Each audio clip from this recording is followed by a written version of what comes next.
Digitalization অবশ্যই করতে হবে। তার মধ্যে অনেকগুলো ভাগ আছে, যেমন গুগল, ফেসবুক। আর আমাদের কল্যাণ সমিতির যেটা ফেসবুক গ্রুপ খোলা যায়, তাতে আমার মনে হয় আরও অনেকের কাছে এই বার্তাটা পৌঁছাবে যে আমরা সাহিত্য সভাগুলো করছি, পত্রিকা প্রকাশ, ওগুলোকে বাঁচিয়ে রাখা, তার যে প্রচেষ্টা, মেসেঞ্জার, ইনস্টাগ্রাম, যাতে বেশি মাত্রায় লোক জানতে পারে আমাদের এই অন্তর্জালে সাহায্য দিতেই হবে, সেটা একটু মাথায় রাখতে হবে।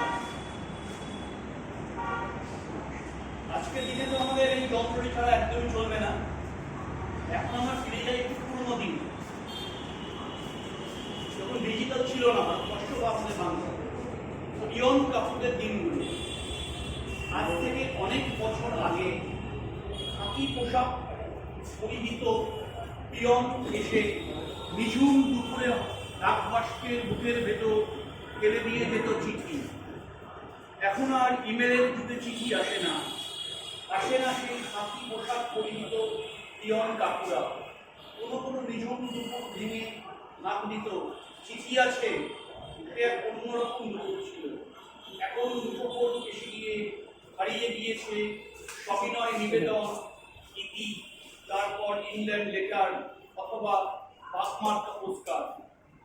এখনো রাস্তা দিয়ে গেলে লাল সবুজ ডাকবাস্কের গায়ে আমাদের ছোটবেলা খুঁজে বেড়ায়।